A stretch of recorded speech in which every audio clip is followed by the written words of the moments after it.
The race is on for who will succeed Governor Nyesom Wike of Rivers State, but the APC in the state seem not to be having it easy, as a federal high court sitting in Port Harcourt has again disqualified the governorship candidate of the All Progressives Congress in the state. Of course, we're referring to Tonye Patrick-Cole, and this is over alleged dual citizenship and non-compliance with the Electoral Act by his party. Recall that the People's Democratic Party in the state had filed a suit asking the court to direct the Independent National Electoral Commission, INEC, not to recognize Cole as a governorship candidate of APC for alleged dual citizenship. The PDP has alleged that the APC delegate selection that gave Cole the party ticket did not follow due process, hence the judgment passed by Justice Emmanuel Obile, who agreed with the suit by the PDP, adding that the APC primary that brought in Cole was not monitored by INEC. Well, to tell us more about the details on this whole controversy, we have the man himself. He's joined us in the studio, and I'm talking of none other than Tonye Patrick-Cole, MNI, the APC Gubernatorial Candidate for Rivers State. Good morning. It's good to have you. Morning, Olive. Always nice seeing you. Same here. So let's talk about this. Now, in response to this so far, we haven't heard much from you. The only response we've gotten is your tweet, which I'm going to reference. And in your tweet, you had given a statement. You said, "My resolve to serve the people of Rivers State as their governor is not broken. We shall overcome all obstacles. It wouldn't be a historic tale if it was easy and straightforward," meaning that the race is not yet over. Far from over. So talk to us about this. Okay, so we're at the first stage. This is the tribunal in Rivers State Federal High Court. After this, we'll go to the appeal, and then we'll go to the Supreme Court. One of the things that we found in Nigerian politics, maybe it's because it's evolving, is that almost everything that you do in politics in Nigeria is fought at the judiciary. Interpretation of laws, interpretation of what the Electoral Act is, what INEC does. So everything goes to the judiciary, which means that the burden on the judiciary is extremely high at this point in time. And so that's where we are. Until the Supreme Court lands this, it's not over, we continue. So in this case, what they're saying, there's some claims that have been made, one of which is you have dual citizenship, and the other would be that you were not, the process by which you were elected as a delegate of the APC was not constitutional. So can you maybe shed some light on this as well? Okay, so with dual citizen, it's something that has been on the table since Obasanjo days, and there have been clarifications from Bukola Saraki to even Adeleke, who's been sworn in today. So you've had governors with dual citizens, there are people who are serving in the National Assembly today with dual citizenship. So it's not an issue in Nigeria. People have had to deal with it, we've had to look at it, and what the Constitution says about it is clear. But with lawyers, they still have to test the Constitution, they have to test the Electoral Act, and that's for the lawyers to do. However, as a Nigerian citizen, born in Nigeria and all of that, my rights are absolutely clear that I can run for governor. Looked at this, studied it, got opinion about it, and move forward with it. And I believe that where we are in the world today, one of the things that Nigerians need is to be able to open the space for so many of our diasporans to come in and begin to actively build this country. You cannot isolate anyone in building Nigeria. We have to bring as many people back, bring people into this space, especially in the political space. We need everyone. I mean, there have been several interpretations of what the Constitution says and the different provisions of the Constitution that address this issue, but I'd like to bring my colleague Osalgie Ogbonwa in. Osalgie, I'm sure that you have certain thoughts on this regard, in this regard as well. Yeah, I think looking at, the dual citizen conversation, there is a Ogbeide versus Osula case from 2001 that I think, they would eventually refer to. But we will get to see these things play out with time. But I want to, talk about governance now.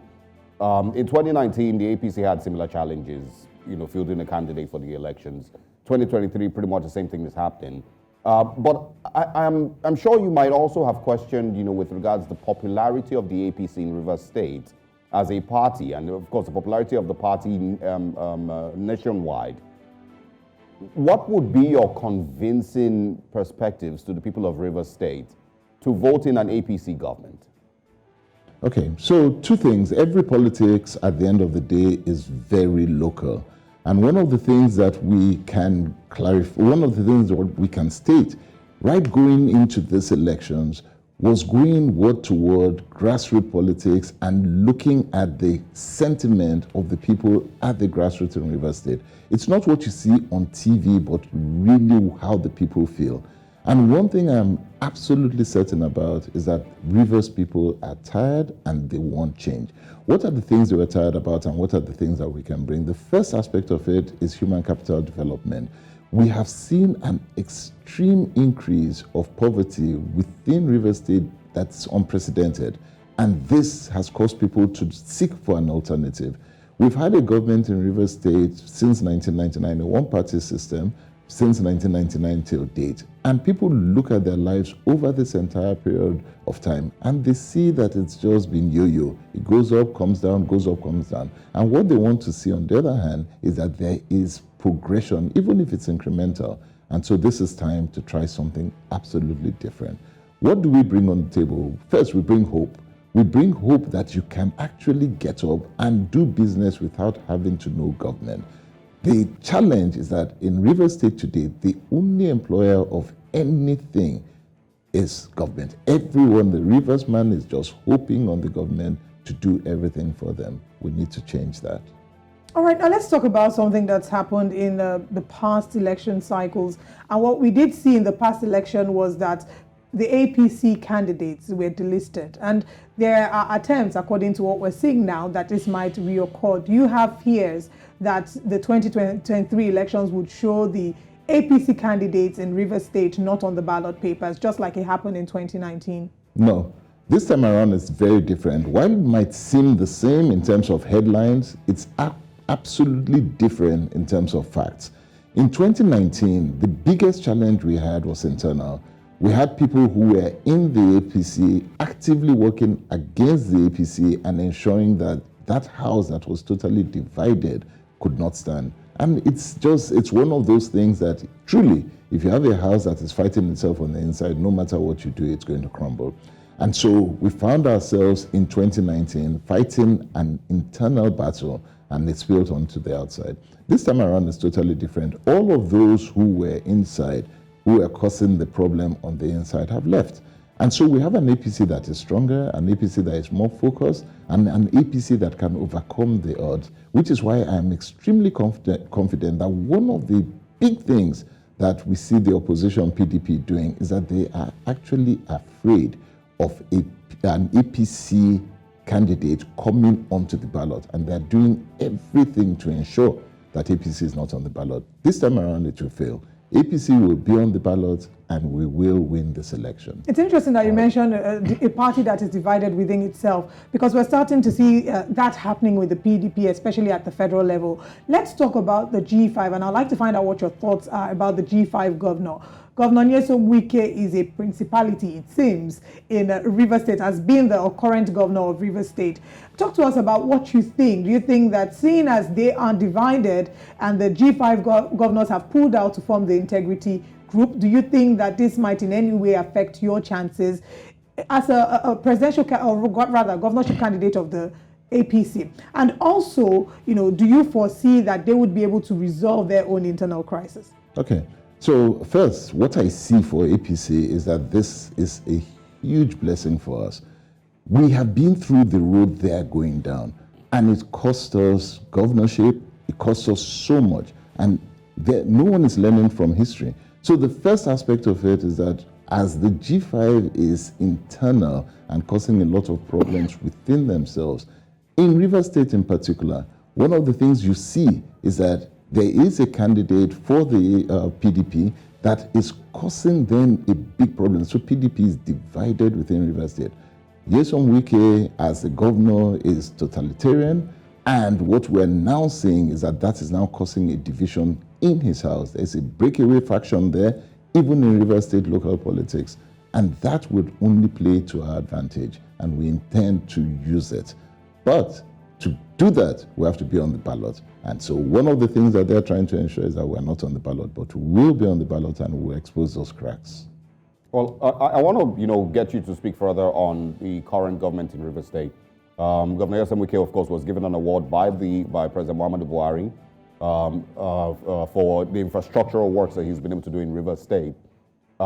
are you then, saying that the people of Rivers State do not see the benefits of those infrastructure developments, that have been put in place by Governor Nyesom Wike, and they would still want to change the government in power today? Absolutely. And, likely pick an APC government? Absolutely. And the reason is very simple. Once you understand the dynamics and the geopolitics within Rivers State local, the first thing you will see is that what we're talking about infrastructure, to the large extent of it, has happened in one local government, to the large extent. Now there are 23 local governments, and when you concentrate everything in one local government, you begin to understand the sentiments that you are causing. Secondly, in all the other local governments that you're looking at, they have not benefited at all in anything that has to do with human development capital. Thirdly, the kind of infrastructure that we're talking about are overhead bridges, 10 of which are in one local government. 10 in one local government. Infrastructure like the law school and all of that are in the same local government. Now, when you position which local government we're talking about, and you find out that that local government is the governor's local government, then you begin to see where the problem is. Once you move outside of this, an hour's drive, 20 minutes drive, just move outside the perimeters of Port Harcourt, of Obiapo, and you begin to see that people are poor, people are desperate, and they have not felt it. And finally, when we talk of overhead bridges, you begin to ask the question, what is the economic value of the overhead bridge, and how has it impacted the lives of the people, even within the locality with which it has been placed? And you see where the problem is. We have big problems in Rivers State. Okay, moving away from the problems, let's talk about conversations that are seemingly aimed at casting aspersions on your character. According to an article here by a newspaper, it says that the governor of Rivers State urged Rivers people to be wary of the antics of the former minister, who desperately wants Cole, his business partner, to become governor so that they could continue to loot the resources of Rivers State. At the last elections, there were conversations about how the former governor, of course, in the person of Rotimi Amechi, had forced you upon the people and forced you to be the choice candidate. You've come out to clarify the situation. Do you maybe worry that the displeasure that a lot of them have expressed as regards the past governor might in some way affect your chances? And what would you say about this statement? No, not at all. So what I see in the politics is that all of this was being made to hide the fact that they are doing even worse than this. First of all, there's a candidate called Sim. Nobody sees him, nobody hears about him, and all we hear about is Wike. The problem with this is that the imposition of a candidate that has been brought out by the PDP, you need to cover it. And so the only way to cover this is to begin to see if you can point the light elsewhere. 117 billion was taken over the counter by this one man, this candidate from PDP, over the counter, withdrawn. EFCC has him wanted, CCB has called for him to show up. He has all sorts of integrity issues. In my case, it was very clear, and I said the public had pure access to any of the records. It was Access Bank, you have records. Access Bank is a publicly quoted company. Any shareholder can go there, demand for the records. So I never hid it. I just said, go there, take a look at it, and I was absolutely clear that we had nothing to worry about. And at the end of the day, they took it to court, and they found out that they were going to lose that case because the records were there. So they pulled out. And they pulled out, it was struck out, and so I'm clear completely of integrity issues. I would like the candidate, my opponent in the PDP, to come and clear his name by going to the CCB, going to EFCC, voluntarily submitting himself to any kind of record, the way I voluntarily submitted myself. And let's see who, at the end of the day, has integrity issues. I like that we're still talking about integrity. Let's, in a way, bring faith into the conversation. Outside being a politician, we know that you're a person of faith, you're a pastor. And there have been reactions trailing the fact that you, as a pastor, is running for office, one of which would be the fact that the current vice president of Nigeria has also served in the capacity as a pastor. Now, some of the conversations we've heard would be people saying that They expected the vice president to be more vocal and more involved, but unfortunately, he got into politics and his wings were quote unquote clipped. And there are concerns that you might get into office and that might be the same situation, or that you might in some way be compromised, your values be compromised. Are there concerns? Should the people of Rivers State be worried about this? No, I think the first thing is that when you come in as a Christian, as a pastor and all of that, the expectation is extremely high. And so we must understand that that expectation means that you have to deal with all sorts of things. For me, the one thing, if we're going to go scriptural, says that light and darkness, you must be able to bring light into darkness. Light and light does not make any difference. You have to come into darkness and you have to come into dark situations. Politics has been a dark situation. It's been a place where everybody is afraid of going into because they say A, it's violent, B, it's dirty, it's corrupt, it's all sorts of things. And hence your question about morals and whether your morals will be compromised. But the question is that who will do it? Who will go in to make this fight? Who will go in and try to change the situation? Who can go in, whether you come in with high morals or not, can you go in and change it? And I believe that we need to have many more come in. Stop worrying about whether it's a dirty place or not. Who is going to go and do the fight? We're here, we've gone in, we've decided to come in and make a difference, and God helping us, we will make a difference, but we need the support. And we need support from a lot more people to come in and join us in the fight. All right. You can also just quickly also share with us, your plans for Rivers State. I've read through your manifesto, but can we hear from you? What are the things that you hope that Rivers will achieve if you become governor? I think the high point of everything is that Rivers State has the capacity of being what you would call a nation within a nation. Today you see Lagos, and Lagos stands out as something that is unique within Nigeria.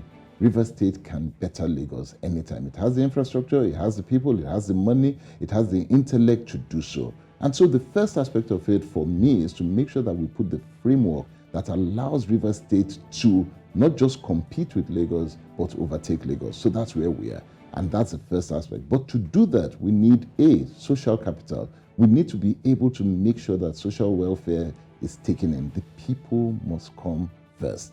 We need to diversify our infrastructure base. So we need to make sure that we have infrastructure development across board. We need to be able to look at that and deal and deal with all of that. The people are at the center of this. But to do infrastructure development or developmental infrastructure, as you put it, to do social welfare, you need to have law and order. You need to have peace and security. And so that's the third pillar that we're standing on. We must make sure that businesses are comfortable in Rivers State, that people can come back and live peacefully in Rivers State. And we must be able to drive that. So those are the three pillars, but at the center of it all is you, the person. How comfortable are you bringing your business, bringing your entrepreneurial skills? As young people, what hope do you have of tomorrow? We need to bring all of this back, and that's what I'll do. All right. I also would like, it's one of the reasons I asked a question earlier about why you might be confident that the people of Rivers State will want an APC government in power. And of course, so I want to get your assessment of the last 8 years of the current administration. Get your views on the current APC's presidential candidate. At least it's a breath of fresh air seeing an APC candidate coming on television. We've tried to get your presidential candidate on TV for so long, and he just never shows up for some reason or the other. So it's interesting to see you show up. But I want your assessment of the APC's run in the last 8 years and their chances, and what do you think Nigerians genuinely feel about the APC's government? Okay, so I think over time, Nigerian politics has developed and transformed. And one of the things that you are seeing now is that people are now looking at each individual, regardless of which party they stand on. And this is instrumental. It's very fundamental because it means that people are going beyond just let us go with a party to what does that individual have who is standing on the party. And so, if you take Rivers State, for example, you have me coming in on the platform of APC. The mere fact that I have a track record, the mere fact of what I have done in business, the mere fact of what I bring and the hope that I bring has caused people to look onto the party APC as a party of hope to bring change into Rivers State. And this is fundamental because that's how we know that APC is going to do well. There are people who were not happy with PDP 8 years ago and wanted PDP out at all costs. It was anything but Jonathan at that time.